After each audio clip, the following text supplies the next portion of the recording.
మనకి టైం ఇవ్వడానికి టైం లేదంటారు. యాక్చువల్లీ అవాయిడ్ చేస్తుంటారు. ఎంత లైట్ తీసుకుంటారో అంత అటాచ్ అవుతాం. రిప్లేస్ షార్ట్ అవుతాయి, లేట్ అవుతాయి, కాల్స్ తగ్గిపోతాయి. ఇక వాళ్ళ ప్రయారిటీ మనం కాదా? కానీ వాళ్ళు మాత్రం రీజన్ చాలా సింపుల్ గా చెప్తారు, నాకు ఇంట్రెస్ట్ పోయింది.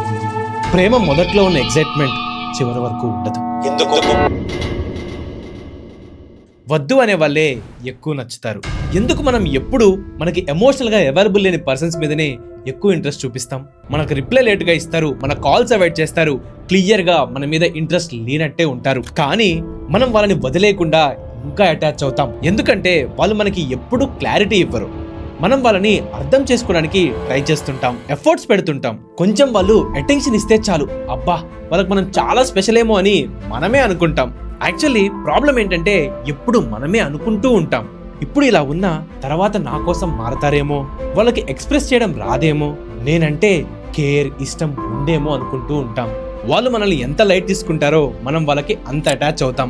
ఇంకా ఎఫర్ట్స్ పెడుతూ ఎక్కువ అర్థం చేసుకోవడానికి ట్రై చేస్తూ ఎక్కువ ఓపికతో ఉంటాం ఒక్క వాళ్ళ విషయంలో. ఎందుకంటే వాళ్ళ మనసులో మనకి కొంచెం స్పేస్ ఉంది అని ఫీల్ అవుతాం. స్టార్టింగ్ లో అంతా బానే ఉంటుంది, మిడ్ నైట్ దాకా calls, chatting, night time romantic గా మాట్లాడడం, కేర్ చూపించడం. ఒక్కరోజు మెసేజ్ చేయకపోయినా చాలా మిస్ అవుతూ ఉంటాం. వాళ్ళు కూడా అలాగే చాలా మిస్ అయినట్టు ఉంటారు. కానీ సడన్ గా అన్నీ మారిపోతాయి. రిప్లేస్ షార్ట్ అవుతాయి, లేట్ అవుతాయి, కాల్స్ తగ్గిపోతాయి. మనకి టైం ఇవ్వడానికి వాళ్ళ దగ్గర టైం లేదంటారు. యాక్చువల్లీ అవాయిడ్ చేస్తుంటారు.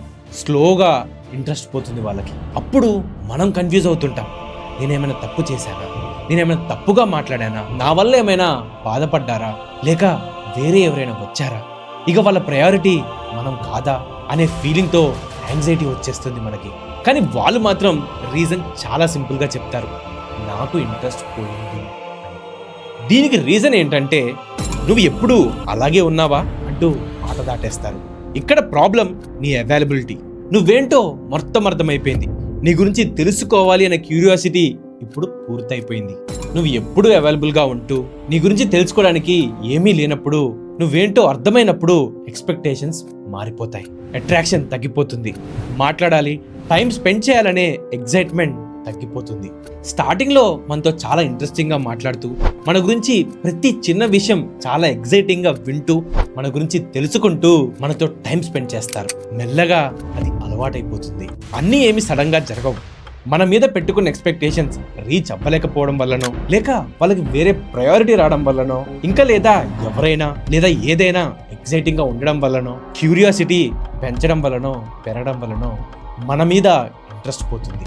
అన్నిసార్లు వాళ్ళకి మన మీద ఉన్న ఎగ్జైట్మెంట్ మళ్ళీ మళ్ళీ రాదు. కానీ మనకి యాక్చువల్గా ఎమోషనల్గా అవైలబుల్ ఉన్న పర్సన్ క్లియర్గా క్లారిటీతో ఉంటారు, మనకి అర్థమయ్యేలా ప్రేమిస్తారు, అసలు ఆ రిలేషన్ని కన్ఫ్యూజ్ చేయరు. కొన్నిసార్లు అలాంటి పర్సన్స్ మనని ఎక్కువ ఎగ్జైట్ చేయరు. అందుకే మన వెంట పడే వాళ్ళని మనం పట్టించుకోము. మనల్ని ఎవరైతే అవాయిడ్ చేస్తూ మనకి ఎమోషనల్గా అన్అవైలబుల్ ఉంటారో వాళ్ళ మీదే ఎక్కువ ఇంట్రెస్ట్ పుడుతుంది. ఎవరైతే మనకి అటెన్షన్ ఇవ్వకుండా ఉంటారో వాళ్ళనే ఎక్కువ ఇష్టపడుతూ ఉంటాం. కానీ ప్రతిరోజు కొత్తగా ప్రేమిస్తూ మన గురించి పూర్తిగా తెలుసుకోవడానికి మనతో టైం స్పెండ్ చేస్తూ ఎగ్జైటింగ్గా ఫీల్ అవుతూ మనల్ని ప్రేమిస్తూ ఉంటే ఆ టైం చాలా స్పెషల్గా చాలా బాగుంటుంది. ప్రేమ మొదట్లో ఉన్న ఎగ్జైట్మెంట్ చివరి వరకు ఉండదు. కొన్నిసార్లు అట్రాక్షన్ అనేది మధ్యలోనే ఇంట్రెస్ట్ పోయిందంటూ దూరం అయిపోతుంది. అందుకే సడన్గా అందరికీ ఇంట్రెస్ట్లు మారిపోతాయి. ఇందుకే మనకి ఎవరైతే ఎమోషనల్గా అవైలబుల్ ఉండరో, మనల్ని ఎవరైతే పట్టించుకోరో వాళ్ళనే ప్రేమిస్తూ ఉంటాం, వాళ్ళ మీదే ఎక్కువ ఇంట్రెస్ట్ ఉంటుంది. మీరేమంటారో కింద కమెంట్స్లో చెప్పండి. ఇలాంటి ఎమోషనల్ వీడియోస్ మీకు ఇంకా కావాలి అంటే ఈ ఛానల్ని సబ్స్క్రైబ్ చేసుకోండి, లైక్ చేయడం మాత్రం మర్చిపోకండి.